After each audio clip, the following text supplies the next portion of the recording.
শ্রাবণ মাসটাতে বাবা শিবের জল ঢালা হয় কেন? একজন হাত তুলে বলতে পারলে খুশি হব। হ্যাঁ, আমি বলে দিই, দুটো তত্ত্ব বলবো, মন দিয়ে শুনবেন। শ্রাবণ মাসে শিবকে জল ঢালবেন কেন? যখন সমুদ্র মন্থন হয়েছিল, বিষ উঠেছিল, জগৎজীবকে রক্ষা করার জন্য বাবা ভোলানাথ সেই জীব পান করে কণ্ঠে ধারণ করেছিল। ওই জন্য বাবা শিবের আরেক নাম হলো নীলকণ্ঠ। যখন শিব বিষটা কণ্ঠে ধারণ করেছে মা, তখন প্রচন্ড বিষের তীব্র জ্বালা, সেটাকে উপশমিত করবার জন্যে, কমানোর জন্যে দেবতারা গঙ্গা থেকে জল এনে বাবা শিবের মাথায় দিয়েছিল, আর বাবা শিবের ওই কষ্ট থেকে উদ্ধার করেছিল। আর সেই মাসটা ছিল শ্রাবণ মাস। এই জন্য সেই নিয়ম অনুযায়ী আজও পর্যন্ত বাবা শিবকে জল ঢালা হয় কেন? বাবা, তোমার ভেতরে যে কণ্ঠে বিষ আছে, তার তীব্র যন্ত্রণা তুমি পেয়েছিলে, তোমাকে একটু শান্ত করলাম, যেন আমাদের তুমি শান্তি দিও। আপনাদের বোঝা গেছে? জোরে বলুন হ্যাঁ না, বুঝতে পেরেছেন? আর দ্বিতীয় কারণটা শুনে রাখুন, সতী যখন দেহত্যাগ করলো, তখন পার্বতী রূপে আবার দ্বিতীয়বার জন্মগ্রহণ করার পর আবার শিবকে বিয়ে করবার জন্য কঠিন সাধনা করলেন। আর সেই কঠিন সাধনায় সন্তুষ্ট হয়ে শিব বললেন, পার্বতী, তোমাকে আমি বিবাহ করতে রাজি। আর সেই শুভক্ষণটা ছিল শ্রাবণ মাস। ওই জন্য এই মাসটা হলো শিবের মাস। শিবকে প্রতি সোমবার প্রত্যেক মা ব্রহ্ম মুহূর্তে স্নান করবেন। প্রতি সোমবার সূর্য ওঠার আগে, উপকার আছে। স্নান করে তারপর আপনি শিবলিঙ্গে জল দেবেন পবিত্র পোশাক পরে। তবে গঙ্গা জল দিলে ভালো হয়, বেলপাতা 3টে দিলে ভালো হয়। 3টে কেন দেবেন? সত্য, রজ, তমর প্রতীক আর ব্রহ্মা, বিষ্ণু, মহেশ্বরের প্রতীক। 3টে পাতা কিন্তু দিতে হয়। এইবার সবাই লক্ষ্য করুন, শিবকে পঞ্চামৃত দিয়ে অভিষেক করাবেন। পঞ্চামৃত কেউ কেউ বুঝেছেন, আমার বাবারা যারা এসছেন, কেউ কেউ বুঝতে পারেন না। তাহলে কি কি দিয়ে স্নান করাবেন শিবকে একসঙ্গে মিশিয়ে?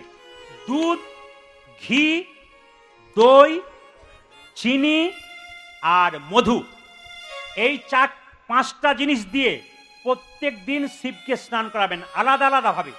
প্রথমে দুধ দিয়ে স্নান করাবেন।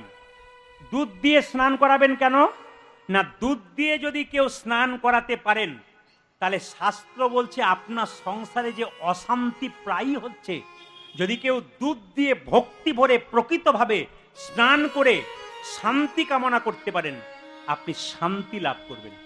দ্বিতীয়, আপনার দীর্ঘায়ু লাভ হবে।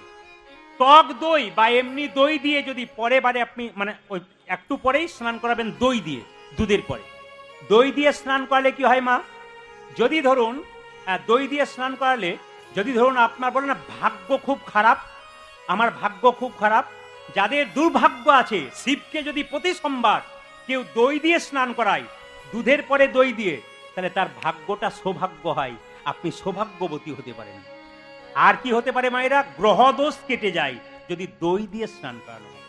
তারপর কি করবেন মায়েরা? তারপর আপনি ঘি দিয়ে স্নান করাবেন। ঘি দিয়ে ঘি দিয়ে স্নান করালে কি হয়? ঘি দিয়ে স্নান করা একটা বিরাট লাভ আছে। সেই লাভটা কি বলুন তো? ঘি দিয়ে যদি কেউ আমাদের বাবা ভোলানাথকে স্নান করাতে পারে, তবে তার যশ লাভ হয়। যশ লাভ হয়। আর একটা কি জানেন? যদি পারিবারিক সম্পর্ক খারাপ থাকে, ওই সম্পর্ক আরো ভালো হয় এবং সন্তানদের যশ লাভ হয়। আর যদি আপনি মধু দিয়ে স্নান করেন, তাহলে আপনার উচ্চ পদে অধিকার হয়, মানে যে যা চাকরি করছেন, ব্যবসা করছেন, আরো উঁচুর দিকে যাবেন। আর কি হবে না, পরিবারের মানুষের সঙ্গে, সমাজের মানুষের সঙ্গে আপনার সম্পর্ক ভালো হবে, আপনার যশ লাভ হবে, মান হবে, সম্মান হবে, এটা যদি করতে পারেন। আর আপনারা যদি মায়েরা কেউ ঘি দিয়ে, শর্করা মানে চিনি জল দিয়ে বা আপনারা মিছরি জল দিয়ে স্নান করাতে পারেন, তবে আপনার কি হয়? আর্থিক অনটন, অভাব দূর হয়।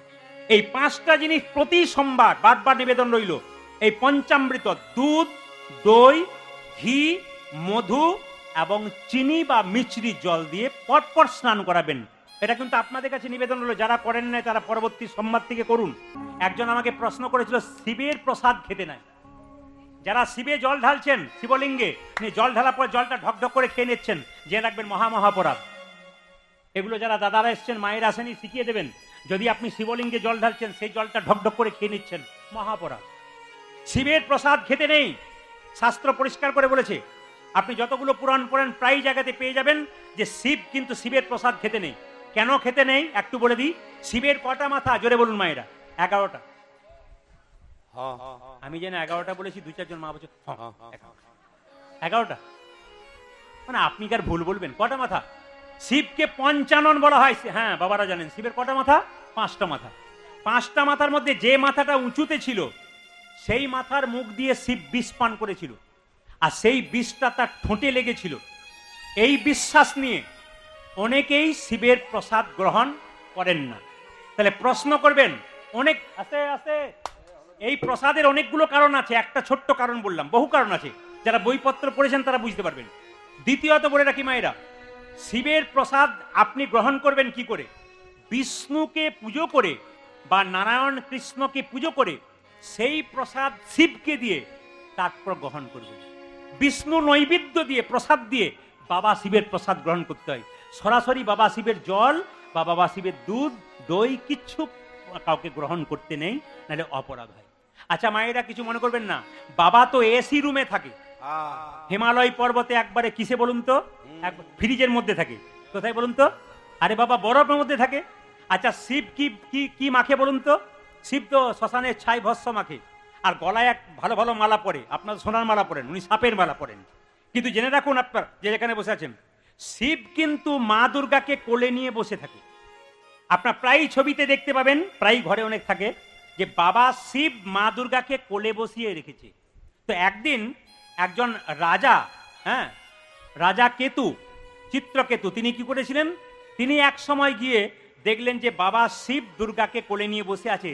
তখন সে ঠাট্টা করে বলল, ও মা, কি লজ্জা গো, তুমি বউ কোলে নিয়ে বসে আছো? কি মা, তুমি বউ কোলে? এই কথাটি যখন বলেছে রাজা, সঙ্গে সঙ্গে মা দুর্গা অভিশাপ দিয়ে দিল, তুমি আমাকে এই কথা বললে, অভিশাপ দিলাম তোমার অসুর কোলে জন্ম হোক। সেই রাজা বৃত্তাসুর রূপে জন্ম নিলেন। পরে কিন্তু ভগবানের চরণ উনি পেয়েছিলেন। আচ্ছা মায়েরা, বাবা কেন দুর্গাকে কোলে নিয়ে বসেছিল, পার্বতীকে কোলে নিয়ে বসছিল? আচ্ছা বলুন তো, বাবা যখন রাসলীলা যারা শোনেন, বাবা যখন ভাগবত প্রথম পাঠ করেছিল, তখন প্রথম শুনেছিল কে? জোরে বলুন, কে শুনেছিল? একজন বলুন। হ্যাঁ, প্রথম শুনেছিল মা পার্বতী। তাহলে এখানে বাবা বলতে চাইলেন যে ভগবানের নাম গুণগান, ভাগবত কথা যে শুনতে পারবে, বাবা বলল আমি তাকে নিজের কোলে চিরকাল বসিয়ে রাখবো। শুধু মাকে নয়, আপনাদেরকে করে বসাতে পারে যদি ভাগবত কথা, হরি কথা শুনতে পারে। আর যে গোবিন্দ চরণে নিজেকে আশ্রয় নিয়েছে, বাবা তাকে মাথায় রাখে। কাকে মাথায় রেখেছিল? গঙ্গাকে। গঙ্গার জন্ম কোথা থেকে? ভগবানের চরণ থেকে। বলে ভগবানের চরণে যার মতি আছে, বাবা তাকে কোথায় রাখে? না নিজের মাথার মধ্যে রাখে।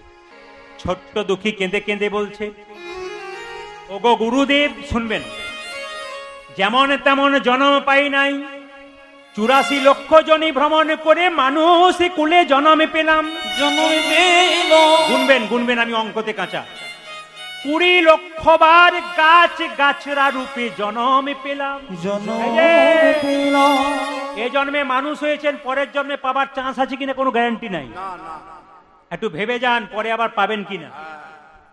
এইদিকে এইদিকে, মানুষ কুলে জন্মগ্রহণ করে কেউ যদি পশুর মতো কর্ম করে, তার পশু কুলে জন্ম হয় পরের জন্মে। মানুষ কুলে কেউ যদি মানুষের মতো কর্ম করে, পরের জন্মে মানুষ হবে। আর মানুষ কুলে জন্মগ্রহণ করে কেউ যদি মহাপুরুষের মতো কর্ম করে, তার দ্বিতীয় জন্ম হয় না, তার গোবিন্দ চরণ প্রাপ্ত হয়। কেন? যে ধানকে সেদ্ধ করে মাটি ছড়ানো হয়, তার যেমন দ্বিতীয় গাছ হয় না। যে দেহ হরিনামে সিদ্ধ হয়ে যায়, তার গৌর গোবিন্দের চরণ নেতাই গৌর হরি বল বলে। কত সুন্দর সুন্দর কথা আছে, গুনে নেবেন। 84 লক্ষ জনের মধ্যে কি কি জন্ম নিলাম, বাচ্চারা গুনবে। 20 লক্ষ বার গাছ গাছরা রূপে জন্ম নিলাম। আম গাছ, জাম গাছ, কাঁঠাল গাছ হতে হতে যেদিন তুলসী বৃক্ষ রূপে জন্ম নিলাম, যেদিন তুলসীর পাতা গোবিন্দ সেবাই লাগলো, সেদিন আমাদের গাছ জন্ম থেকে মুক্তি হয়ে গেল। গুনুন, কত বললাম? কত বললাম? যেটা বলুন, 20। 11 লক্ষ বার কৃমিকীট পোকা রূপে জন্মগ্রহণ করলাম। কত রকমের পোকা হতে হতে যেদিন ভ্রমর কুলে জন্ম নিলাম, যেদিন মধুপানে করে গোবিন্দের সেবাই লাগাতে পারলাম, সেই দিন আমার কীট মানে পোকা জন্ম থেকে মুক্তি হলো। 20 আর 11 কত হয়? 20 আর 11 31। 9 লক্ষ বার জলে জন্ম নিলাম। কত রকমের মাছ জীব জন্তু জন্ম নিতে নিতে যেদিন শঙ্খ রূপে জন্মে নিলাম, মায়েদের মুখে মন্দিরে 3 বার বেজে উঠলাম। এতজন মা কীর্তন শুনছেন, কিছু মনে করবেন না। 3 বার শঙ্খ বাজায় কেন? আপনি তো 4 বার বাজাতে পারেন, 5 বার বাজাতে, ভুল করে 4 বার বাজাবেন না, 3 বারই বাজাবেন। মনের ভুলে যদি 4 বার বাজান আপনি অন্যায় করছেন। 3 বার কেন বাজাবেন? একবার ব্রহ্মাকে ডাকছেন, একবার বিষ্ণুকে ডাকছেন, একবার মহেশ্বরকে ডাকছেন। 4 বার কারা বাজিয়েছিল? অসুররা। অসুররা তাদের রাজাকে ডাকবার জন্য 4 বার শঙ্খ বাজিয়েছিল। ওই যে 4 বার শঙ্খ বাজালে অসুরকে ডাকা হয়, আর 3 বার শঙ্খ বাজালে ব্রহ্মা বিষ্ণু মহেশ্বরকে ডাকা হয়। কারা কারা শঙ্খ বাজাতে পারবে না? যাদের পেটে বাচ্চা আছে চাপ দিয়ে শঙ্খ বাজাবেন না। যাদের শ্বাসকষ্ট, হার্টের প্রবলেম আছে তারা বাজাবেন না। যাদের হালকা হালকা শ্বাসকষ্ট আছে, বার্লিন বিশ্ববিদ্যালয়ে বিখ্যাত বিজ্ঞানী বলছেন, যাদের শ্বাসকষ্ট আছে হালকা হালকা, তারা যে শঙ্খ বাজাতে পারে প্রতিনিয়ত, অনেকটা শ্বাসকষ্ট দূর হয়। মায়েরা, শঙ্খের জল যদি বাড়ির চারিদিকে ছড়িয়ে দেওয়া হয় অনেক লাভ আছে। শঙ্খের মধ্যে ক্যালসিয়াম থাকে। যেমন দেখবেন ব্রাহ্মণ যখন পুজো পাঠ করে না, তখন দেখবেন শঙ্খের জলটা প্রসাদের মধ্যে দিয়ে দেয়। কেন? ওই শঙ্খ মাসানো জল যদি প্রসাদে দেয়, কোনো জীবাণু যদি থাকে তাহলে নষ্ট হয়, ওর মধ্যে ক্যালসিয়াম থাকে। অনেক যুক্তিযুক্ত কথা আছে এর মধ্যে, শুধু কীর্তন নয়। কীর্তন খুব বোঝার জিনিস। আমি ত্রিপুরা যাই, আসাম যাই, কোচবিহার যাই, বোম্বে যাই, হায়দ্রাবাদ যাই, আমি ব্যাঙ্গালোর যাই, আমি প্রত্যেকটি রাজ্যে রাজ্যে যাই, কিন্তু এক একটা রাজ্যে এক এক নিয়ম আছে। ত্রিপুরাতে গান করতে গেলে এতক্ষণ আমাকে এত গান গাওয়া চলতো না, ওখানে 3 ঘন্টা গান গাইতে হবে। কিন্তু ওনারা বলবেন ভাগবত রামায়ণের কথা খালি বলুন আর 2-1টা ভজন করুন, আর কিচ্ছু দরকার নেই। তাহলে ওদের এলাকাতে গেলে ওইরকম গাইতে হবে। মুর্শিদাবাদ নদিয়া যেতে গেলে কিন্তু একবারে বড় বড় তাল গান করতে হবে এবং পদাবলীযুক্ত গান। আবার আপনাদের বর্ধমান, আমাদের বীরভূম, এগুলো থাকলে কি হবে? পদও চাই, তত্ত্ব চাই, আবার লীলাটাও কিন্তু মানুষকে বোঝাতে হবে। এই যে শুনে নিন মায়েরা, তাহলে 3 বার শঙ্খ বাজাবেন। এবার সবাই লক্ষ্য করুন, যে যেখানে বসে আছেন, শঙ্খ বাজাবেন না কারা? যারা বিড়ি খায়। এখানে কেউ বিড়ি খায় না। আমি তো আসরের প্রথমে একজনকে জিজ্ঞেস করছি, মানে দে আমাকে এইদিকে তাকাবেন। তবে একটা ভালো খবর কি জানেন? আপনাদের এখানে ভালো খবর পেলাম, এখানে কেউ মদ খায় না। পার্টি আছে, সব জায়গাতে আছে। হ্যাঁ, একটা কারণ বলি, গ্রামটার নাম করবো না, কালকে পেরোবো না, ও আমাকে তেড়ে ধরবে। আপনাদের এইখানকার ছেলেরা, সায়নের নাম আমার মনে আছে, আরো 2-4 জন গিয়েছিল, একজন ডাক্তারবাবুও গিয়েছিলেন আনবার জন্য, আরো আমাদের দাদারা 2-1 গিয়েছিলেন। তো একটা গ্রামে যখন ঢুকেছি তখন ওখানে আসতে পারলাম না, একজন ব্যক্তি আমাকে দেখে বলছে, আপনি প্রদীপ বাবু? মানে পার্টি সব জায়গাতে আছে। বললাম কি ব্যাপার, আপনি খেয়েছেন? আর বন্ধু বান্ধবের ফেরে খেয়ে ফেলি। একটা কথা জেনে রাখবেন, খুব ভালো কথা, যদি কোনো ব্যক্তি বলে আমি বন্ধুর ফেরে পেরে মদ খেলাম, আমাকে বন্ধু খাইয়ে দিয়েছে, জেনে নেবেন যে বন্ধু মদ খাইয়েছে ও বন্ধু নয়, ও হলো শত্রু। যদি আপনার হাতের মদের গ্লাসটা কেউ কেড়ে নিয়ে জলে ফেলে দিতে পারে আর আপনাকে ভালো পথে নিয়ে যেতে পারে, সেই হচ্ছে বন্ধু। আর যদি আপনি ভালো ছিলেন অথচ আপনার হাতে মদের গ্লাস তুলে দিচ্ছে, জানবেন বন্ধু নয়, ওরা হচ্ছে শত্রু। ওদেরকে লাঠি মেরে ঘর ঢুকুন, নইলে কিন্তু যারা খায় তারা আবার কাল গাল দেবে। এটা আমাদের কথা। তবে শুনে রাখুন মায়েরা, ওই ব্যক্তি আমাকে বলছে, প্রদীপ বাবু একটি কবিতা বলতে হবে। এমন কবিতা আমি জানি না, আপনি বলুন। বলছে বলবো? বলে বলুন। দুধে জল, আর কি? দুধে জল, আপেলে পোকা, আর বিড়ি। দুধে জল, আপেলে পোকা, বিড়িতে শক্তি, আর মদে বল। এখন সে কিন্তু আমাকে কবিতাটা শুনিয়েছে, আমাকে বলছে আপনি একটি কবিতা বলুন। বলে শুনুন, আমার লেট হয়ে গেছে, প্রসাদ পেতে হবে, সময়ে একটু বিশ্রাম নিতে হবে, ছেড়ে দাও।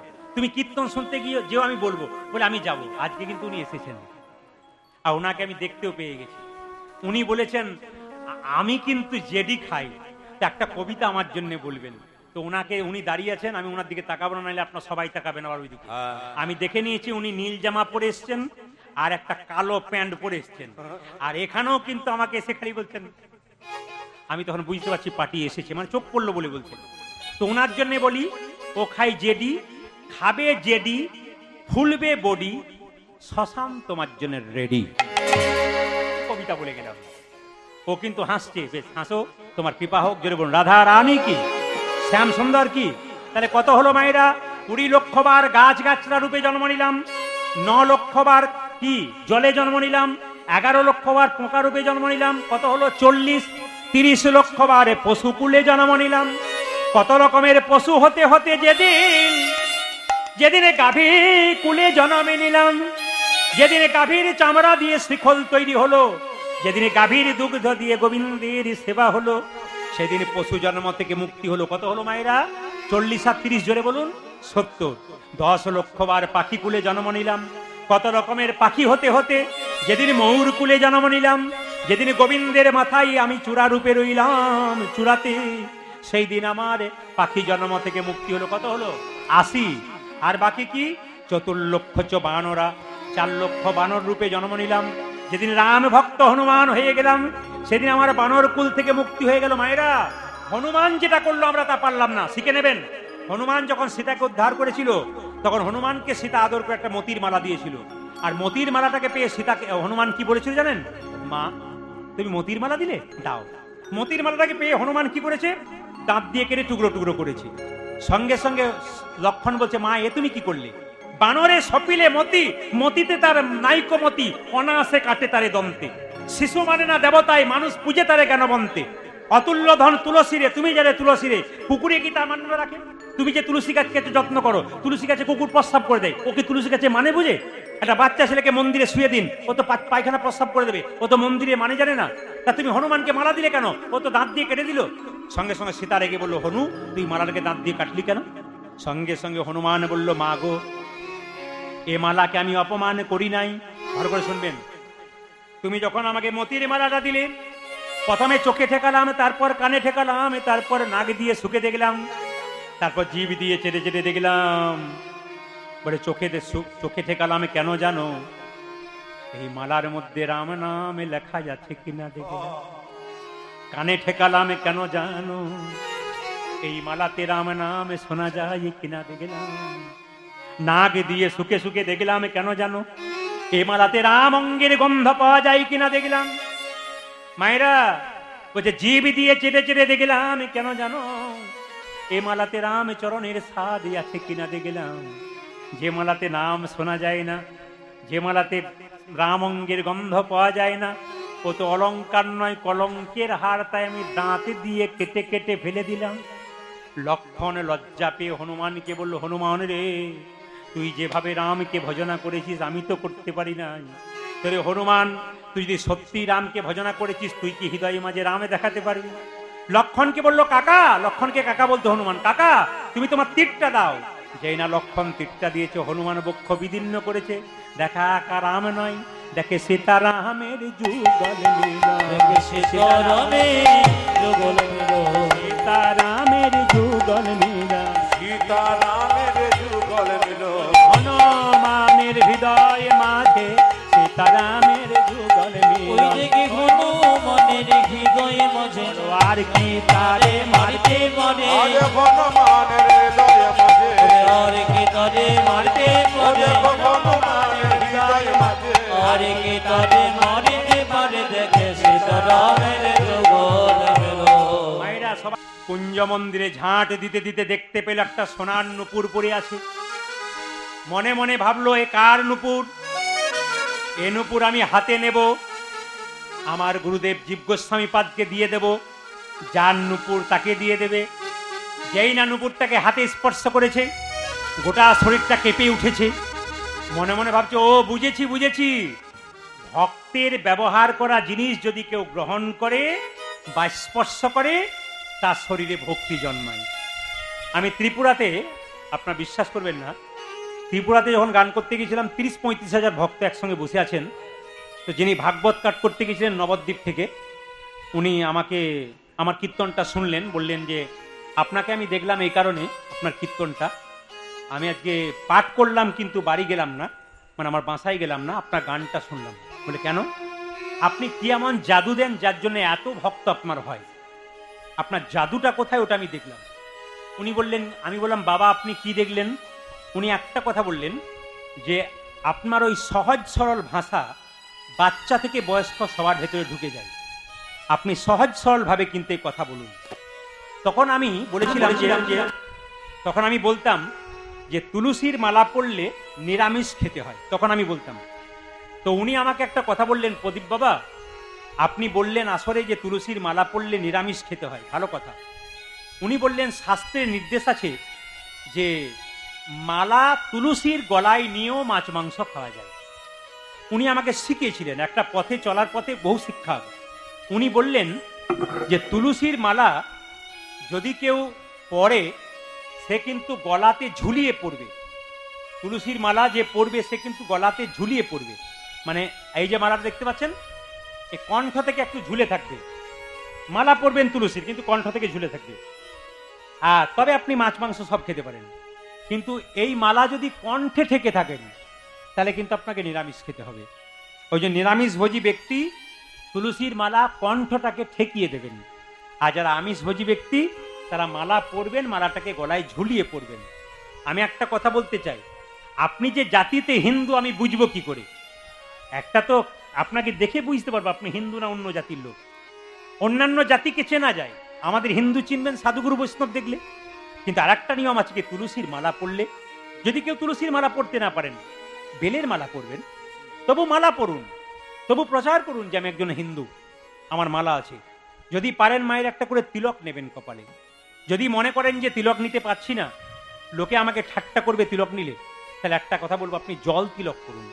শাস্ত্রে বলেছে যদি তিলক কেউ নিতে না পারে, লজ্জা লাগে, পূজা করার পর হাতে জল নাও, জল নিয়ে জল তিলক কপালে নিয়ে নাও। প্রথমে জল তিলক, আগে স্কুলে ভর্তি হও তবে তো ডাকটা পাবে, আগে অভ্যাসটা করো, একসময় দেখবে তুমি নিজেই তিলক করছো। আজকে অনেক ভাইরা বাবারা কীর্তন শুনতে এসছে, তাদের কপালে কিন্তু স্বরূপ রয়েছে, মালা রয়েছে, আমার ভালো লাগছে আর কি। কেন বলুন তো, ওনারা বসে আছেন, ওনাদের দেখে আরো পাশের জন শিখবেন যে আমাদের নিতে হবে। এই জন্য আপনারা মালা নেবেন, একটু তিলক করবেন, কোনো লজ্জার ব্যাপার নাই। আমার পাশের বাড়িতে একটা মেয়ে তিলক করে মালা নেয়, তো আমার পাশের বাড়িতে 5 জন মেয়ে আবার বলাবলি করে, বাবারে হারাধনের বইয়ের কি ঢং, দিদি তিলক মালা করিস। এটা আমাদের সবচাইতে লজ্জার কথা।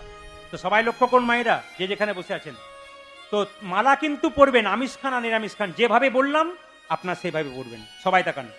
ছোট্ট দুঃখী যখন মালাটাকে, হ্যাঁ সেই গুরুদেব, মানে যিনি ভাগবত পাঠ করছিলেন, তিনি বয়স্ক, তো তিনি আমাকে প্রণাম করলাম যখন বাসাতে গিয়ে, আবার এবার সকালবেলায় দেখা করতে গিয়ে, উনি ওনার উত্তরীয় চাদরটা আমাকে দিয়ে দিলেন। আর বিশ্বাস করবেন না, যখনই ওনার গায়ে চাদরটা আমাকে গলায় দিয়ে দিয়েছেন, আমার শরীরটা শিহরণ জাগলো।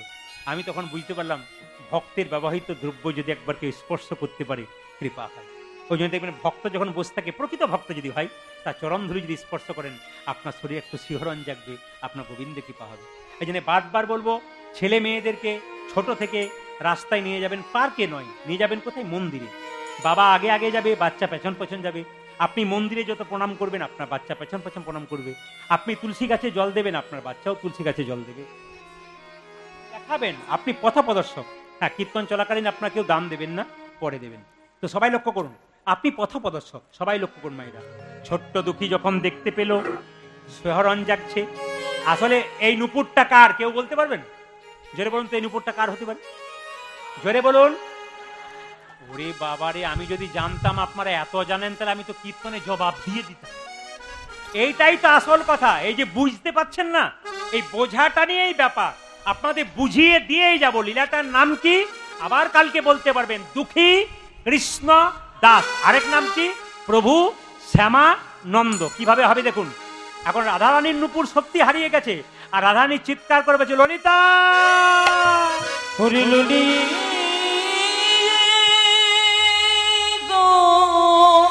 ললিতা সর্বনাশ হয়ে গেছে। বলে কেন? প্রত্যেক দিন কুঞ্জ মন্দিরে ঝাঁট দিই, প্রত্যেক দিন কুঞ্জ মন্দিরে গোবিন্দের সঙ্গে নৃত্য করি, আজকে নুপুরটা আমার খুলে গেছে, তোকে নুপুর টানতে হবে। ললিতা বলছে, আমি যাব না, তুই সমস্যা করবে, সমাধান করতে হবে আমাকে। না, আমি যাব না, আমাকে ওরা চিনে ফেলবে। বলছে, যাবি? ললিতা সেজে যাবি কেন? সামান্য ব্রজবাসিনী রূপ ধারণ করে যাবি। মায়েরা সবাই তাকান, ললিতা যাচ্ছে কোথায়? সে কৃষ্ণ দাসের কাছে। কোথায়? কুঞ্জ মন্দিরে, বৃন্দাবনে। কিভাবে? রাধা কৃষ্ণ নাম লইয়া ললিতা, ওই জায়গায় রাধা কৃষ্ণের নাম লইয়া ললিতা চলে। রাধা কৃষ্ণের নাম লইয়া ললিতা চলে। ও জাগে রাধা কৃষ্ণ নামে ললিতা চলে। কুঞ্জ মাঝে কুঞ্জ মাঝে কুঞ্জ মাঝে কুঞ্জ মাঝে কৃষ্ণদাস হাসে নয়ন জলে আমার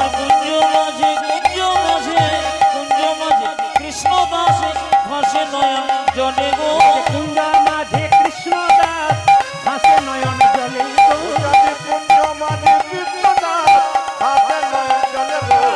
রাধা কৃষ্ণ নাম লইয়া ললিতা অজয় রাধা কৃষ্ণের নাম লইয়া ললিতা চলে রাধা কৃষ্ণ নাম লইয়া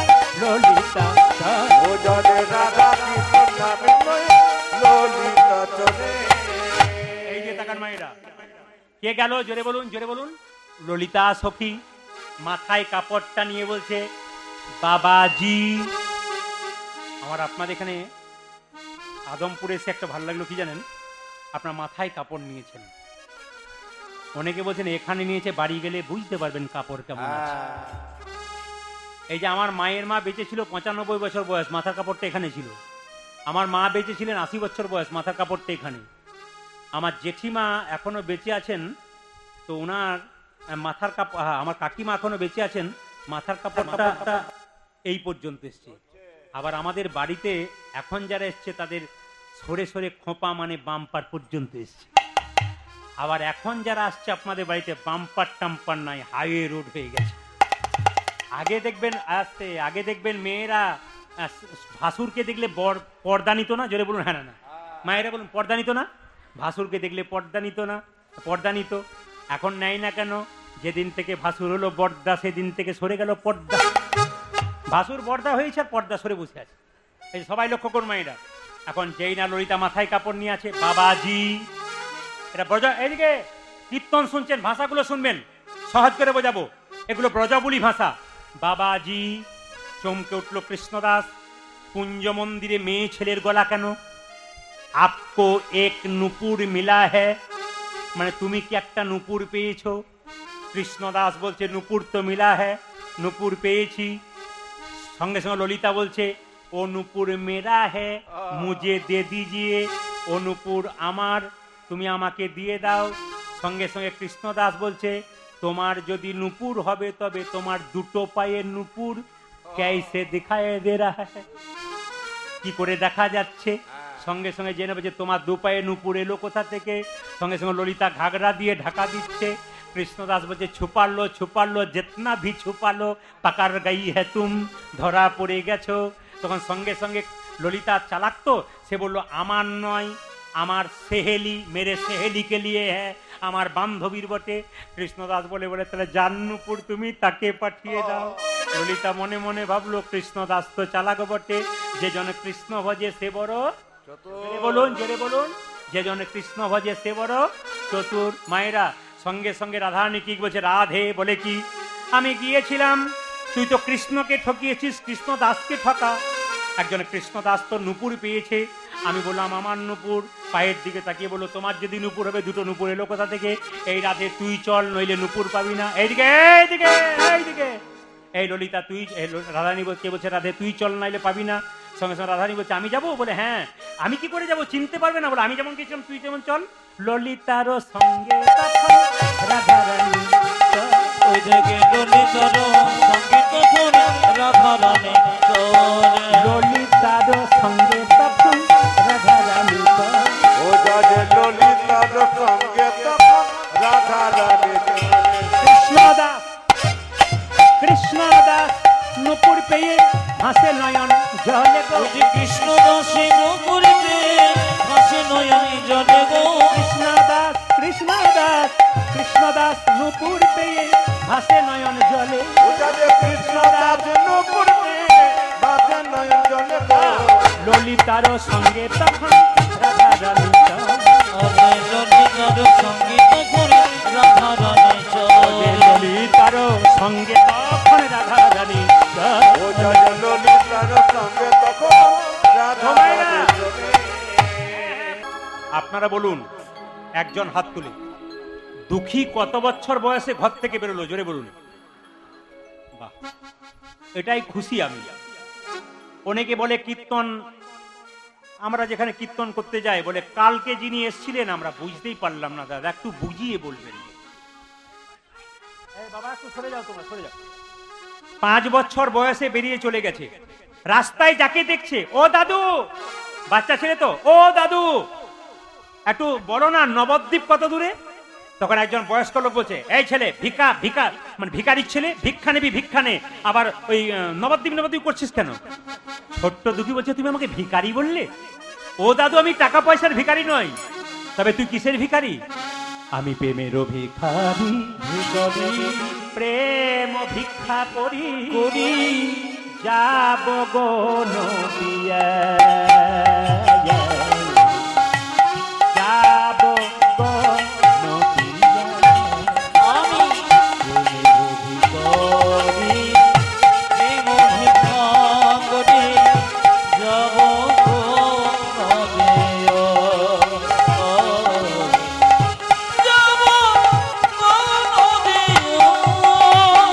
প্রেমের ভিখারি প্রেম ভিক্ষা করি যাব গো নদিয়া, যাব গো নদিয়া। প্রেম ভিক্ষা করি নদিয়া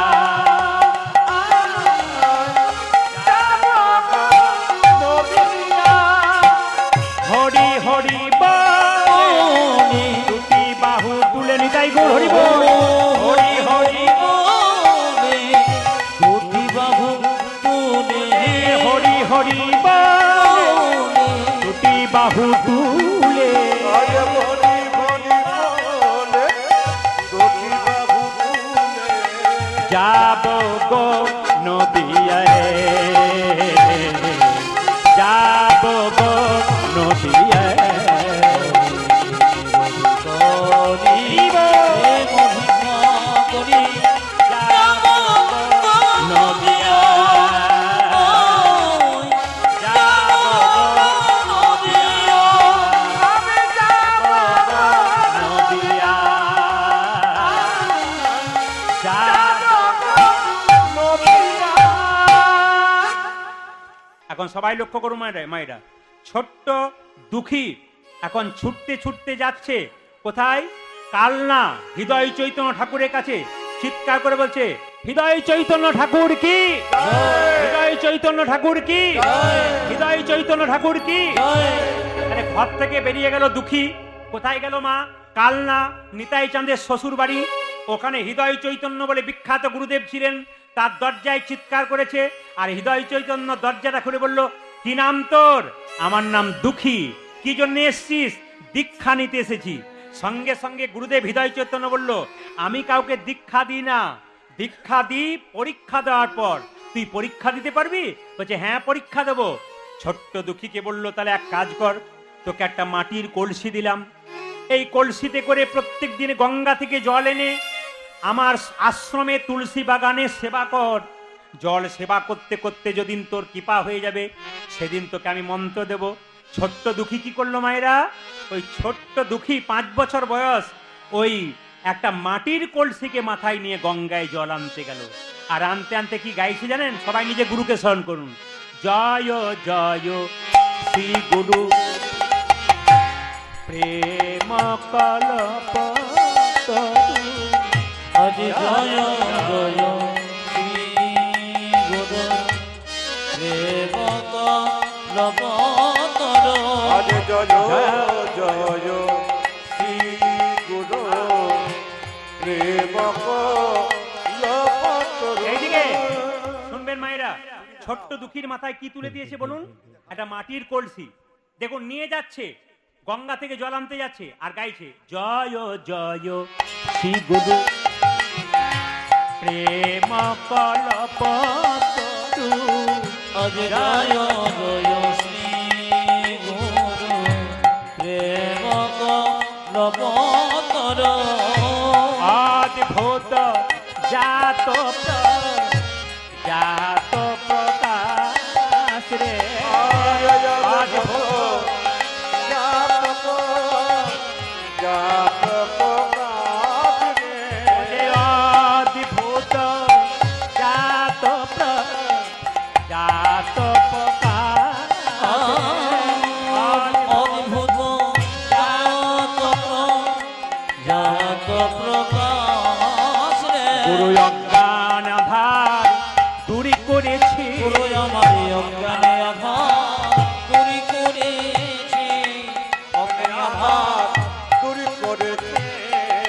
অজ্ঞান আধার দূরি করেছে। গুরু আমার অজ্ঞানী আধার দূরি করে ও যে জ্ঞানের আলো জেলে দিয়ে অজ্ঞান আধার দূরি করেছে। জ্ঞানের আলো দূর করে ও যে অজ্ঞান আধার দূরি করেছে। জ্ঞানের আলো ও যে অজ্ঞান আধার দূরি করেছে। গুরু আমার অজ্ঞানী আধার দূরি করেছে। দূর করেছে। মায়েরা যাচ্ছে অযাচিত মহেন পতিত হেরি জপ গো। অজয় অযাচিত মহেন পতিত হেরি জপ গো। অযাচিত মহেন পতিত হেরি জপ অযাচিত মহেন পতিত হেরি জপ ও যে যাচি দে অলহরি দেওল হরি নাম রে। হরি যাচি দে হরি হরি নাম রে। ও যে যেচে সে যে হরি নাম দিয়েছে। গুরু আমার যেচে সে যে হরি নাম দিয়েছে। যেচে সে যে হরির নাম দিয়েছে। যে হরি নামে দিয়েছে। ও যে অযাচিত কৃপা স্বভাবে যেচে সে যে হরির নাম দিয়েছে। ও যে অযাচিত কৃপা স্বভাবে ও যে যেচে সে যে হরি নাম দিয়েছে। অযাচিত কৃপা সুবেবে। যেচে সে যে হরি নাম দিয়েছে। অযাচিত কৃপা সুবেবে। যেচে সে হরি নাম দিয়েছে।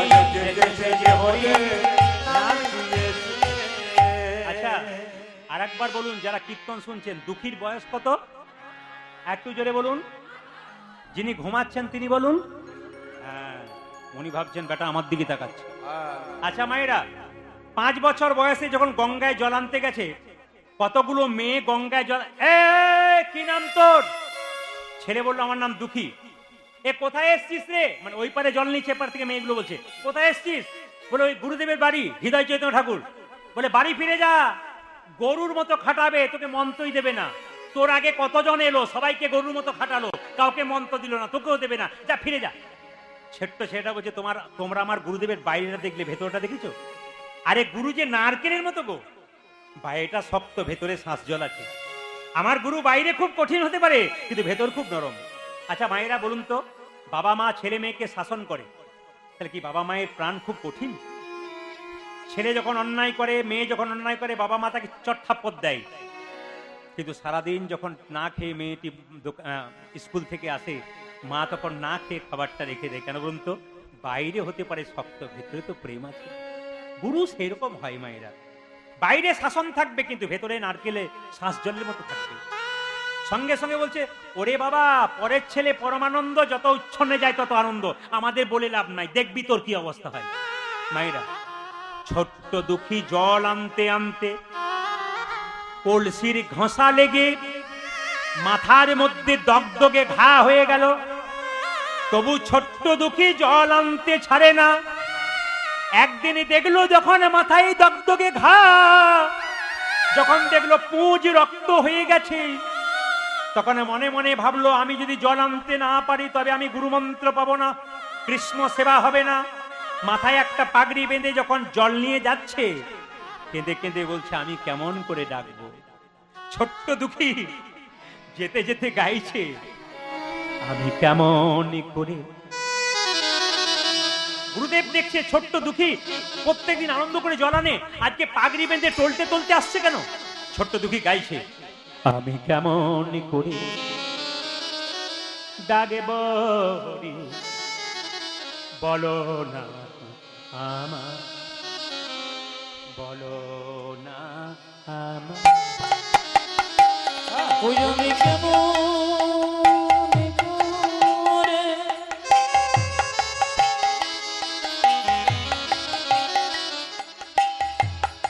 ডাকিব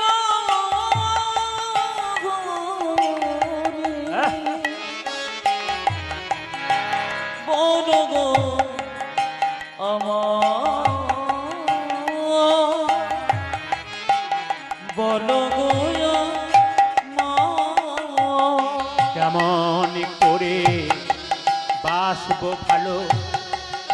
বলো না ওই আমি কেমন করি বাঁচিব ভালো, বলো না আমায়। আমি কেমন করে বাঁচবো ভালো বলো গো আমায়। আমি কেমন করে বাসব ভালো বলো গো আমায়। আমি কেমন করে ডাকবো হরি বলো না আমায়, বলো না আমায়। ওই আমি কেমন করে ডাকিব হরি বলো গো আমায়, বলো গো আমায়।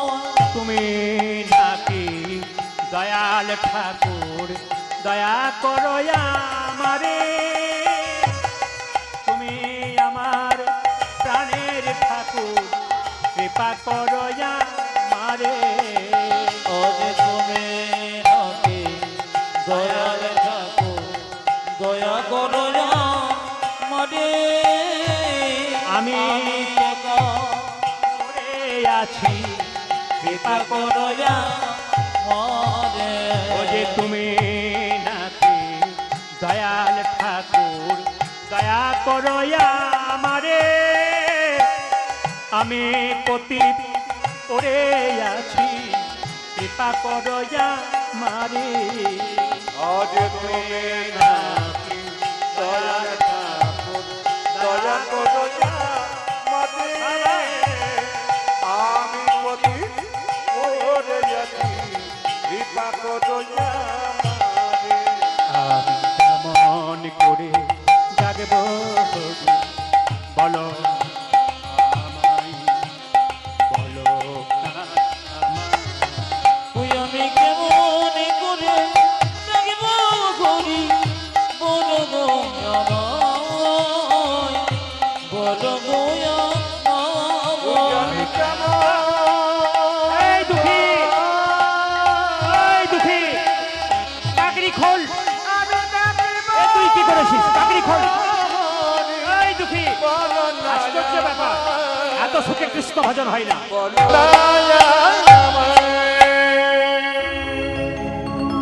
5 বছরের ছেলেটা মায়েরা মাথায় পাগড়ি নিয়ে যখন জল আনছে, গুরুদেব চিৎকার করে বলল, পাগড়ি খোল। অত সুখে কৃষ্ণ ভজন হয়? এইদিকে এইদিকে, যারা কীর্তন শুনছেন এখনকার কমিটি দেখবেন, এখানে যদি সম্ভব হয় নাই, অনেক অনেক কমিটি ফ্যানের ব্যবস্থা করে দেয়, এত সুন্দর ব্যবস্থা করে দেয়, তবু কষ্টতে কীর্তন শুনতে পারে না অনেকে। আপনারা যে কষ্ট করে কীর্তন শুনছেন বৃষ্টির দিনে, আর সবচাইতে আশ্চর্যের ব্যাপার, এখানকার কমিটির ছেলেরা যারা অক্লান্ত পরিশ্রম করে করেছে, আজ 10 দিন ধরে বৃষ্টি হচ্ছে, সকাল থেকে প্রচুর বৃষ্টি। কি গৌর গোবিন্দের কৃপা, কি জগন্নাথের কৃপা, দেখুন এখন কিন্তু বৃষ্টি নেই। এক আশ্চর্য মহিমা। কেন? আপনাদের ভক্তের জন্য জগন্নাথ বলেছেন, আমার ভক্ত এখানে বসে কীর্তন শুনবে, আর তাদের একটু ভালোবাসা দেব না? একটু জেনে নিন যে আপনারা যারা বসতে পেরেছেন, আসতে পেরেছেন, জগন্নাথের কৃপা, আপনাদের আসার সুযোগ উনি করে দিয়েছেন, আজকে বৃষ্টি দেন নাই, এর মধ্যে আপনারা আসতে পেরেছেন। আর আমি একটা এলাকাতে গেলে আমার প্রচুর ভক্ত থাকে, তারা ফোন নাম্বার নেয়। গত পরশু থেকে আমাকে প্রায় 12-14 জন ফোন করে বলছে, আপনার তো গান আছে আদমপুরে, আমরা যাব। তার আসতে পেরেছি কিনা জানি না, হয়তো বৃষ্টির ভয়ে, কিন্তু এমনও ব্যক্তি আছেন যারা কিন্তু আসতে পেরেছেন। তা আপনাদের কাছে নিবেদন রইল মায়েরা, যখনই বলেছে এত সুখে কৃষ্ণ ভজন হয় না, পাগড়ি খোল, বলছে গুরুদেব আমি পাগড়ি খুলতে পারবো না, যদি আপনি পারেন তাহলে খুলে দিন। গুরুদেব বলল তবে আমি খুলে দেবো, নে পাগড়ি খুলে দিলাম। যেই না পাগড়িটা খুলেছে মা, অমনি দেখলো মাথার মধ্যে দগদগে ঘা, পোকা হয়ে গেছে, পুঁজ হয়ে গেছে। দুঃখীকে গুরুদেব ধরে বলল, দুঃখী, যেদিন থেকে তুই মা বাবাকে ত্যাগ করে আমার কাছে এসেছিলি, সেদিন আমি তোর মা, আমি তোর বাবা, তুই আমায় কেন বললি না বাবা যে তোর মাথায় দগদগে ঘা হয়েছে, আমি কবিরাজ দেখে তোর চিকিৎসা করাতাম? ছোট্ট দুঃখী কেঁদে বলল, গো গুরুদেব, আমি যদি তোমাকে বলতাম যে আমার মাথায় ঘা হয়েছে, তুমি না হয় কবিরাজ ডেকে আমায় চিকিৎসা করাতে, আর কবিরাজ আমায় মলম মেখে শুয়ে থাকতে বলতো, কিন্তু আমি যে কৃষ্ণ সেবায় বঞ্চিত হতাম, নিতাই গৌর গুরু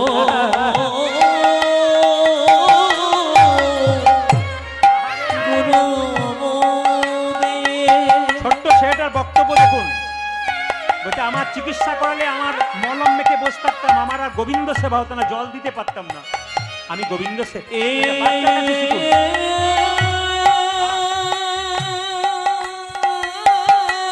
আহারে,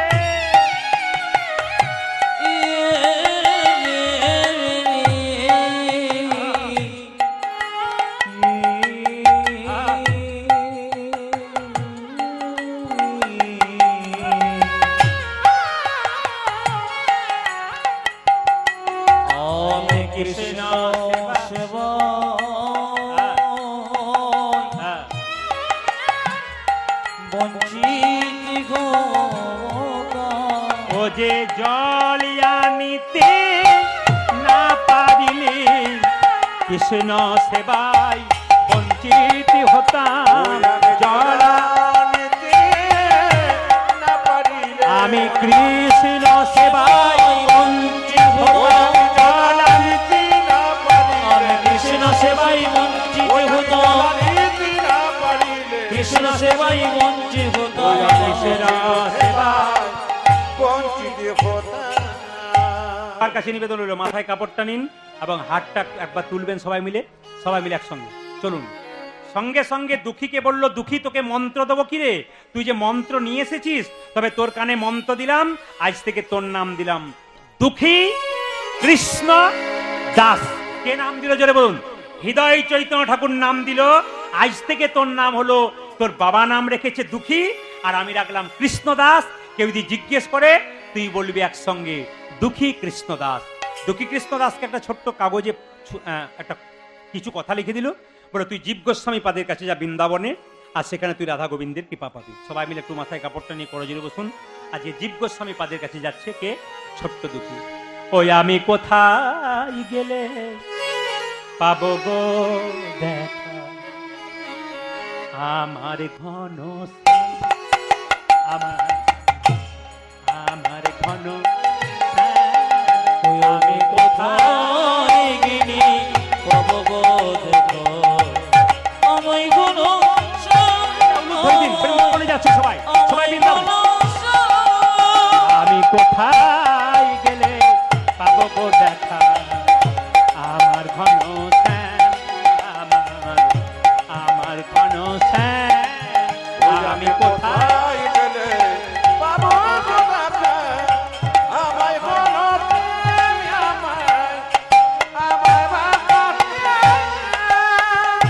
কোথায় আমার কৃষ্ণ কানা, পুরি কোন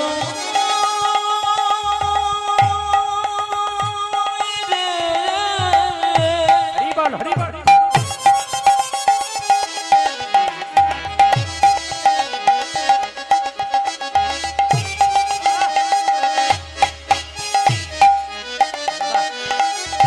একেবারে দেখা দে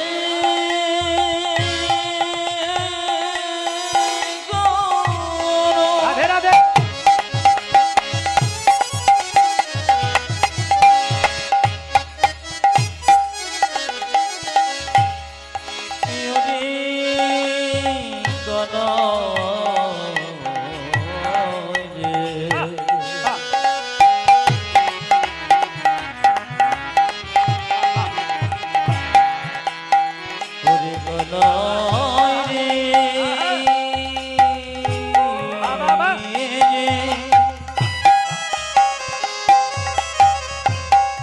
একেবারে দেখা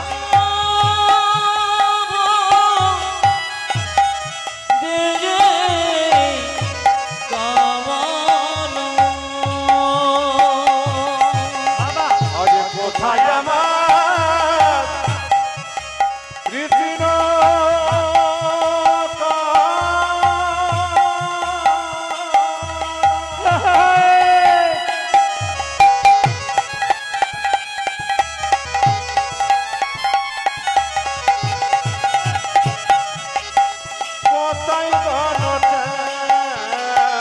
আমি কোথায় গেলে পাবো গো দেখা, আমার ঘন শ্যাম আমার ঘন শ্যাম, আমি কোথায় গেলি পাবো গো দেখা। আমায় ঘন শ্যাম আমায় ঘন শ্যাম দেখা দাও দেখো না জীব গোস্বামী পাদ কি, জীব গোস্বামী পাদ কি, জীব গোস্বামী পাদ কি। এইবার কিন্তু এতক্ষণ ধরে যে লীলাটি শুনলেন, সবার কাছে নিবেদন রইল, বাবারা যারা কীর্তন শুনছেন, যদি আপনাদের কাছে রুমাল থাকে বা তোয়ালে থাকে মাথায় নেবেন, যদি না থাকে তাহলে মাথা একবার হাত দিয়ে করজোরে বসবেন, আর মায়েরা মাথায় কাপড়টা নেবেন। এই জায়গাতেই কৃপা, ভালো করে শুনে নেবেন কৃপাটা কেমন। জীব গোস্বামী বলল, তুই রাধারানীর ভজন শিখবি, তবে আয়। এই দেখ বাবা, এক কাজ কর, তোকে একটা ঝাড়ু দিলাম, এই ঝাড়ুটা কিন্তু তুই প্রত্যেক দিন কুঞ্জ মন্দিরে ঝাঁট দিবি, রাধা গোবিন্দের চরণের কৃপা পেয়ে যাবি। মায়েরা ছোট্ট দুঃখী সোনার ঝাঁটাটাকে নিয়ে কেঁদে কেঁদে বলছে, এইদিকে তাকাবেন, ওরে সোনার ঝাঁটা রে, তুই প্রতিদিন কুঞ্জ মন্দিরে রাধা গোবিন্দের চরণ ধুলি মেখেছিস, তুই আমায় আশীর্বাদ কর, আমি যেন রাধা গোবিন্দের চরণে ধুলি মাখতে পারি। মায়েরা ছোট্ট দুঃখী সোনার ঝাঁটাটা নিয়ে কুঞ্জ মন্দিরে ঝাঁট দিচ্ছে, মায়ের উলু ধরে দেবেন, জয় রাধা শ্যামে জয় জয় গিরিধা। জয় রাধা স্বামী জয় জয় গেরে ভারে আগে জয় রাধা শ্যামে জয় জয় হ্যাঁ, গিরিধারে। যারা কীর্তন শুনছেন, এই যে চাদরটাকে দেখছেন, এটাকে ওরা গামছা বলে, এটা আসামের গামছা। আসাম আমরা গান করতে গেলে যখনই আমরা এয়ারপোর্ট থেকে নামবো, মানে প্লেনে এয়ারপোর্টে নামবো, তখনই ওনারা গাড়ি নিয়ে আসেন ফুলের তোড়া নিয়ে, আর একটা করে এরকম গামছা, এটা করে গামছা বলে, আসামের চাদর। ও প্রধানমন্ত্রী যাক, মুখ্যমন্ত্রী যাক, ভালো ব্যক্তি যাক, ওরা কিন্তু এটা দান করবে। তা আমরা যখনই যাই তখন এটি দেন, এবং যারাই প্রণাম করতে আসে তখন একটা একটা করে এই গামছা কিন্তু আমাদের দান করে দিয়ে যায়। কিন্তু ওদের নিয়ম হচ্ছে এই গামছাকে কিন্তু অপমান করা যাবে না। আসামে গিয়ে যদি এই গামছাকে আপনি কোনো পা দিয়ে দিয়েছেন, তাহলে কিন্তু আপনার ওপর কিন্তু ওরা কথার দ্বারা খুব অপমান করবে আপনাকে। এই জন্য এটাকে কিন্তু অপমান করতে ওরা দেয় না। হ্যাঁ, আসামের যে কোনো জিনিস আমরা এয়ারপোর্টে যখন নামাই, খুব সাবধানে নামাই, কেন যেন যত্ন, সবার নজর থাকে যে আমাদের এই জিনিস ওরা নিয়ে যাচ্ছে, যেন অপমান না করে। কিরকম ধ্যান দেখুন। এই জন্য বলে রাখি, অপমান নয়, একটু সবাই মিলে ধরে দেবেন, জয় রাধা শ্যামে জয় জয় গিরিধা। জয় রাধা স্বামী জয় জয় গেরে ভারে জয় রাধা শ্যামে জয় জয় গিরিধারে। জয় জয় রাধা শ্যাম জয় গিরিধারী। আমার জয় জয় রাধার শ্যাম জয় গিরি ভারে জয় জয় রাধা শ্যাম জয় গিরিধার। আগে জয় জয় রাধা জয় গিরিধারি। জয় রাধা শ্যাম জয় জয় গিরিধার।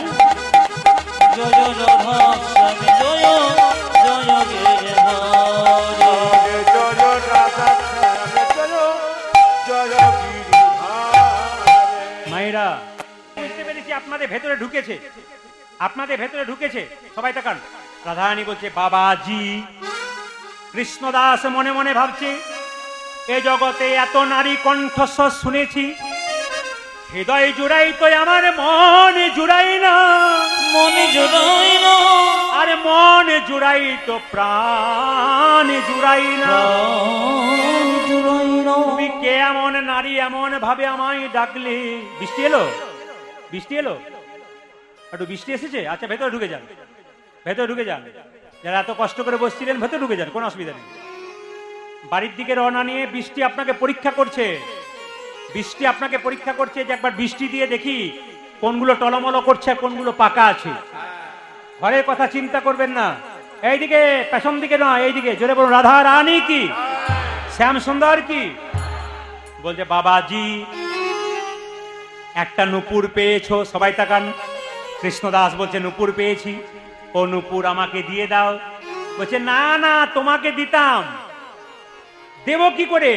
ওই যে তাকিয়ে দেখো, আমার একটা পায়ে নুপুর আছে, একটা পায়ে নুপুর নাই। কৃষ্ণদাস বলছে আমি তোমাকে দিতাম, কিন্তু তুমি যার সঙ্গে এসছো সে তাকে মিথ্যে কথা বলেছে, ওই যে তোমাকে বিশ্বাস লাগছে না, আমি তোমাকে দেবো না।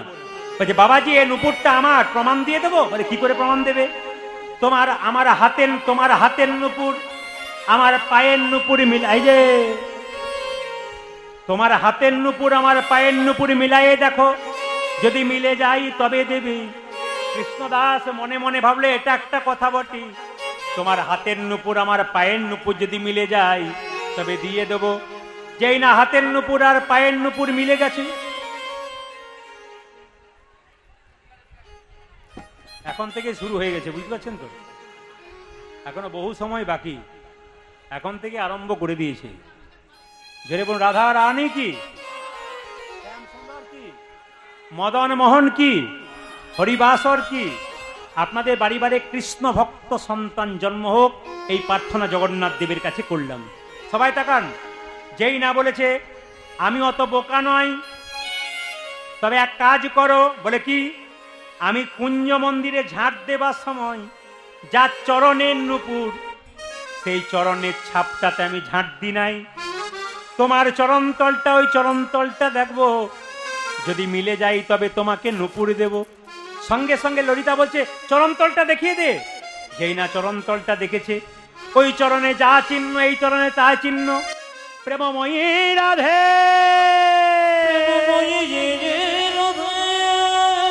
বুঝতে পেরেছে আমার রাধারানী এসেছে। রাধারানীকে কেঁদে কেঁদে বলছে কৃপা করে এসেছো যদি, বলে দেখাও তোমার স্বরূপে, দেখাও দেখাও তোমার স্বরূপ, দেখাও তোমার স্বরূপে, দেখাও তোমার স্বরূপ দেখাও। কৃপা করে এসেছো যদি, দেখাও তোমার স্বরূপে, দেখা। তুমি কৃপা করে এসেছো যদি, প্রেমময়ী রাধারানী, কৃপা করে এসেছো যদি, প্রেমময়ী রাধারানী, কৃপা করে এসেছো যদি, প্রেমময়ী রাধারানী, কৃপা করে এসেছো যদি, তুমি দেখাও তোমার স্বরূপ, দেখাও।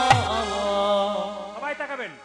ললিতাকে রাধারানী চিৎকার করে বলছে কিছু মনে করিস না, তুই একবার চরণতল দেখাতে বলে আমি দেখালাম, এখন আমার রূপটাকে দেখাতে বলছিস। আমার গোবিন্দ একমাত্র রূপ দেখেছে, আর কেউ দেখেনি।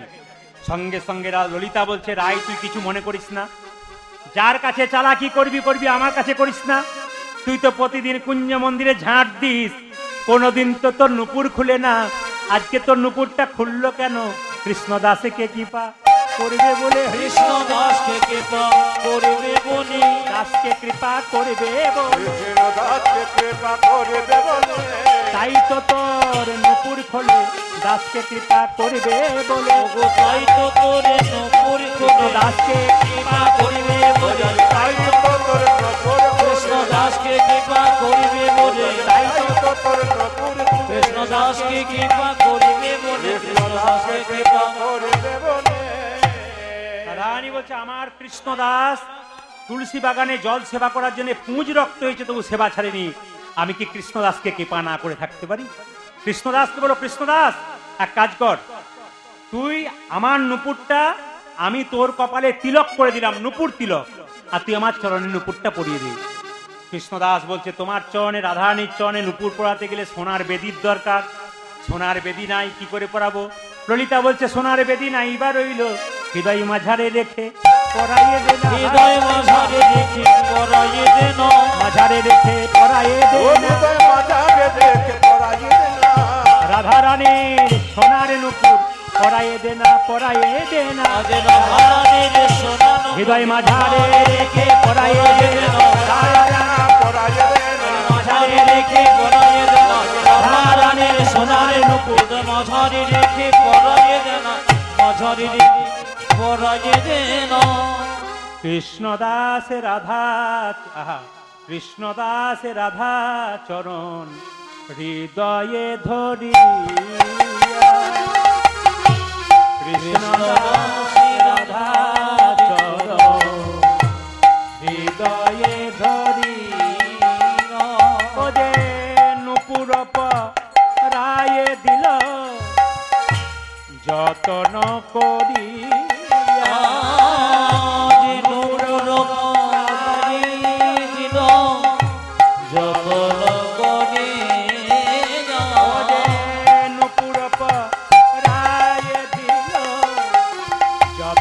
করিয়া আরে নপরপ রায়ে দিল যতন করি ওরে কৃষ্ণ দাস রাধা চরণ হৃদয়ে ধরিয়া ওরে কৃষ্ণ দাসী রাধা চরণে হৃদয় ধরিয়া। তবে আপনারা যেভাবে এটে সেটে বসছেন, আমি সিদ্ধান্ত নিয়েছি আজ আমি 3টে পর্যন্ত কীর্তন করব। রাজি আছেন? হ্যাঁ হবে জোরে বলুন। আমি 3টে মানে ভোর 3টে বলি নাই, 3 ঘন্টার কথা বলি। আর ঘড়ির দিকে তাকান, ও কটা বাজে? কটা বাজে? ঘড়ির দিকে তাকান, ও তো 11:30 বেজে গেছে। 8টায় শুরু করেছে, 3.5 ঘন্টা পেরিয়ে গেল। বাড়ি যাবেন না নাকি? বাড়ি যাবেন না? তাহলে এতক্ষণ পর্যন্ত কীর্তন করলাম, ওটা কমিটি পয়সা দেবে। আর এরপরে যেটুকু করবো আপনি দেবেন। রাজি থাকলে করবো, নাহলে করবো না। না না, এমনি বললাম। জোরে বলুন। রাধা রানী কি, শ্যামসুন্দর কি, মদন মোহন কি। আচ্ছা, এইবার সবাই দর্শন করুন। এখন কৃষ্ণ দাস রাধারানী রূপের কথা গাইবে। সবাই মাথায় কাপড়টা নিয়ে একবার বাবু হয়ে বসবেন। এই জায়গায় সবাই বাবু হয়ে বসবেন। সবাই মায়েরা রাধারানীকে রূপের কথা গাইছে, রাধারানীকে দর্শন করছে, রূপের কথা গাইছে। কিভাবে দেখুন মায়েরা। যেই না রাধারানীকে প্রণাম করে যে কৃষ্ণদাস তপ্ত কাঞ্চন গৌরাঙ্গী রাধে বৃন্দাবনেশ্বরী বৃষভানু সুতে দেবী তগে রাম বিহরে মায়েরা সবাই দর্শন করুন। দেখতে পেল সামনে দাঁড়িয়ে আছে। কেউ কিন্তু এই সময় টাকা দেবেন না, এই সময় কেউ উঠবেন না, উঠে আসবেন না। কেন বলুন তো? এই সময় রাধারানী রূপের কথা হচ্ছে। খুব পদাবলীগুলো খুব কঠিন পদ, আপনারা যারা বোঝেন বারবার বলবো, আসবেন না। এই সময় রাধারানী রূপের কথা গাইছে। এই সময় কিন্তু কয়েকটা পদ রূপের খুব সুন্দর আছে, আপনার দর্শন করুন। এখন কেউ উঠবেন না, গান চলাকালীন কেউ টাকা দেবেন না। রাধারানীকে দর্শন করছে আর কৃষ্ণদাস বলছে, রায় আমার কনক নূপুর তাঁতি গো, কনক নূপুর তাঁতি রায় কনক কর কাঠি গো কনক মকুর মায়েরা কাঠি। এই যে যারা বসে আছেন এতক্ষণ ধরে, তারা দর্শন করবেন, শ্রবণ করবেন এই সুন্দর সুন্দর পদাবলীগুলো। রাধারানী রূপের কথা গাইছে কে? কৃষ্ণদাস। ওগো রাধে, তোমাকে দেখে মনে হচ্ছে একটা সোনার প্রতিমা দাঁড়িয়ে আছো। তোমার মধ্যে আমি শ্যামকে দেখতে পাচ্ছি। গাইছে কি দেখুন, রায় আমার কনক মুকুর রাতি গো, আমার কনক মুকুর। রায় আমার কনক মকর পাবি গো, কনক মকর। একটা কথা বলি, একটা কথা বলি।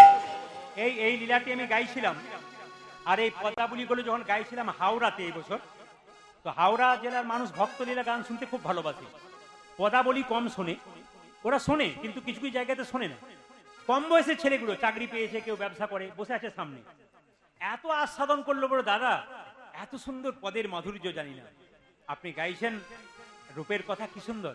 শ্যাম বিনোদের সুন্দর তনু তাহাতে কতেক ভাতি সেব বিনোদীয় সুন্দর তন তাহাতে কতেক রাধে, তোমাকে দেখে মনে হচ্ছে সোনার প্রতিমা। তোমার মধ্যে আমি শ্যামে দেখতে পাচ্ছি। শ্যাম বিনোদের সুন্দর তাহাতে কতেক ভাতি আজি শ্যাম বিনোদী সুন্দর তন তাহাতে কতক ভাতি। ওগো রাধে, দেখে নয়ন যুগল সফল হলো। দেখি আমার নয়ন যুগল সফলে হলো। দেখে নয়ন যুগল সফল হলো। দেখে আমার নয়ন যুগ স্বপ্ন হলো। ও যে মই রাধারানী নয়নে যুগল সফল হলো। রাধারানী আমার নয়ন যুগল সফল হলো। যুগল সফল হলো। প্রেমময় রাধারানী আমার নয়ন যুগল সফল হলো। আমার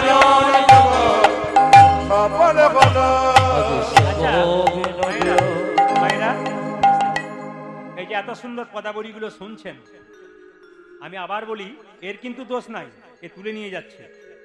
কিন্তু একটা কথা বলে আবার বলি, আপনারা কিন্তু একটাও পদ শুনতে পাবেন না। আর ইউটিউবে যে শুনতে না পাবে সে বলবে ইনি তো শুধু তাহলে ওই বলে। আজকে যেগুলো বলেছিল আপনাদেরকে, তারা বুঝতে পেরে গেল যে হ্যাঁ, প্রত্যেকটি গানের একবার প্রকৃত পারফেক্ট পদাবলী আছে, এবং সেগুলো আমরা আসরে গাই। যারা গান শোনে তারা বোঝে। বলছে রাধে, তোমার রাধারানী বলছে আর কি বল আমাকে দেখে। বলছে গো রাধে, তুমি নীল কাপড় পরেছো আর তোমার হাতের বালা মালা সোনার।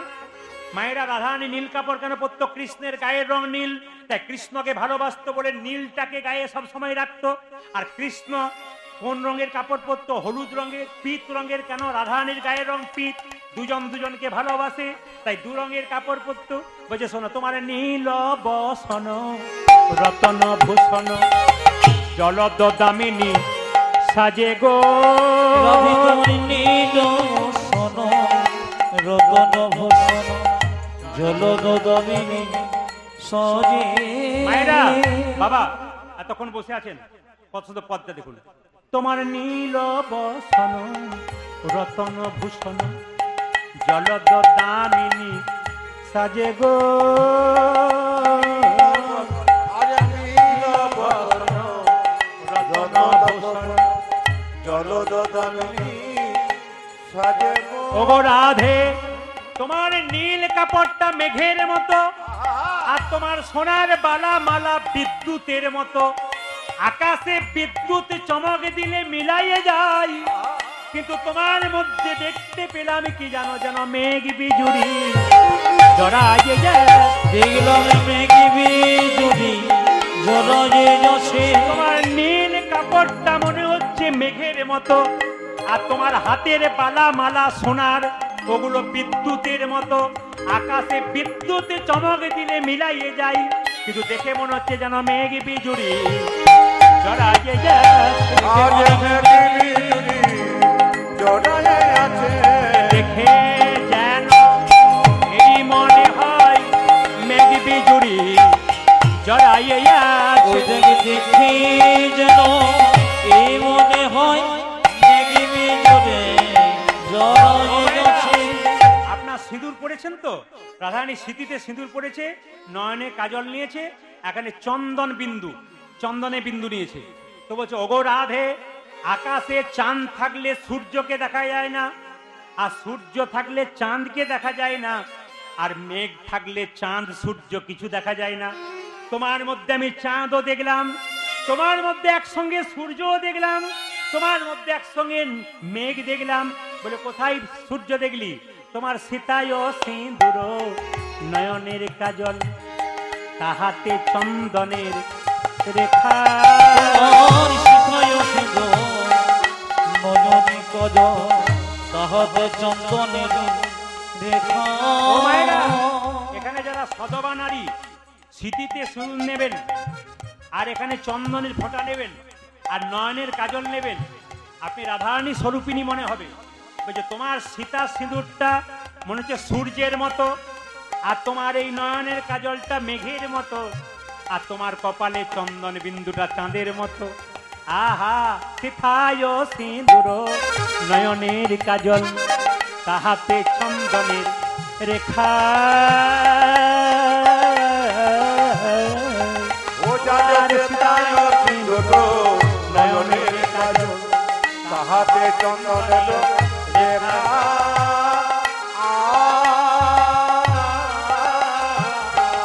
আচ্ছা আচ্ছা আচ্ছা আচ্ছা আচ্ছা মায়েরা, এবার বলছে আর কি লিখবি, আর কি বলবি? বলছে শোনো, তুমি একবার হেঁটে হেঁটে যাও। বলছে আমার গোবিন্দের কাছে আমি হেঁটে হেঁটে যাচ্ছি, আমার চলা দেখে একটা পদ রচনা করতো। সঙ্গে সঙ্গে রাধারানী যখন চলে যাচ্ছে, আর চোখে রাধা কৃষ্ণের দিকে তাকাতে তাকাতে তখন পদটা রচনা করছে। কি বলছে? কি বলছে? আহা, রসে রয়া বেশে গমন মন্থর, ভাবে ঢুলি ঢুলি যাই গো। তোমারি রসে বেশি গমন করে, ভাবে ঢোল ঢুলি যাই গো। এই যে আধয়ুরণী ঈশত হাসনে বঙ্কিম নয়নে চাই গো বসনে বঙ্গে বনয়নে নয়নে যুগল সফল হলো দেখি নয়নে যুগল সফল হলো আমার নয়নে যুগল সফল হলো দেখে নয়ন যুগল সফল হলো। রাধারানী বলছে কৃষ্ণদাস, তোর নাম তো দুঃখী কৃষ্ণদাস, শোন তোর একটা নাম দেবো। বলে কি? তুই প্রভুকে কৃষ্ণকে আনন্দ দিয়েছিস, আমাকে আনন্দ দিয়েছিস এই গান শুনিয়ে, তাই তোর নাম রাখলাম আজ থেকে শ্যামানন্দ। এই যে লীলাটির নাম কি মা শুনলেন? দুঃখী কৃষ্ণদাস, তারপর নাম হলো কি বলতো? প্রভু শ্যামানন্দ। কেন না? কৃষ্ণদাস শ্যামকে আনন্দ দিয়েছে, আবার রাধানীকে আনন্দ দিয়েছে, নাম হলো শ্যামানন্দ। পদকর্তা শেষে বলছে শ্যামানন্দ ভমে নিকুঞ্জ ভবনে কলপতরুর মূলে শ্যামানন্দ ভনে নিকুঞ্জ ভবন কল্পতরুর মুনি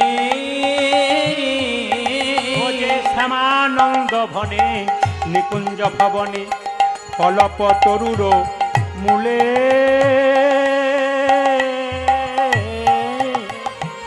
শ্যামানন্দ ভনে নিকুঞ্জ ভবন কলপতরুর মনে মাইরা এইবার বলছে রসের বেশে বইছে বিনোদিনী শ্যামেনা গোরের কোলে গো বৈশে বিনোদিনী শ্যামেনা গোরের কোলে রসের বেশে বইছে বিনোদিনী শ্যামেনা গোরের কোলে গো রসের বসে বিনোদিনী জানে না কদে বলে মায়েরা, নাম হলো শ্যামানন্দ, কিন্তু একটা গন্ডগোল হয়ে গেল। দেখবেন কারো যদি নাম বেশি হয় তার পেছনে কলঙ্ক হয়। জেনে বলুন হ্যাঁ না না। যখনই দেখবেন আপনার দুর্নাম কেউ করছে, তার মানে আপনি উঠছেন। যখনই দেখবেন আপনি কোনো কিছু কাজ করছেন আপনার দুর্নাম হচ্ছে, তখন বুঝবেন আপনি ওপরে উঠছেন। এই জন্য নাম হয়ে গেল কেন? সবাই তাকান। যেটা নুপুর তিলকটা দিয়েছে কৃষ্ণদাস বলে বেড়াচ্ছে রাধারানী আমাকে নুপুর তিলক দিয়েছে, তখন হৃদয় চৈতন্যকে কালনাতে কোনো কোনো ভক্ত বলো, হৃদয় চৈতন্য তোমার সব শিষ্য তো ভালো, একটা শিষ্য তোমার নাম ডুবালো। বলে কোন শিষ্য? তার নাম হচ্ছে ওই দুঃখী কৃষ্ণদাস। বলে কেন? আমার দুঃখী কি করেছে? সে তোমার তিলকটাকে মুছে দিয়ে বলছে রাধারানী তিলক করেছে। সঙ্গে সঙ্গে রেগে গিয়ে হৃদয় চৈতন্য বৃন্দাবনে পথে চললো। কৃষ্ণদাস কৃষ্ণদাস কৃষ্ণদাসে বলি ছুটি যাই, কৃষ্ণদাসী কৃষ্ণদাসী বলি ছুটি যায়, কৃষ্ণদাস কৃষ্ণদাসে বলি ছুটি যাই, কৃষ্ণদাসে বলি ছুটি যায়, নিবনে কুঞ্জবনে আসিয়া দাঁড়াই, আজ নিধুবনে কুঞ্জবনে আসি আদর, নিধুবনে কুঞ্জবনে আসিয়া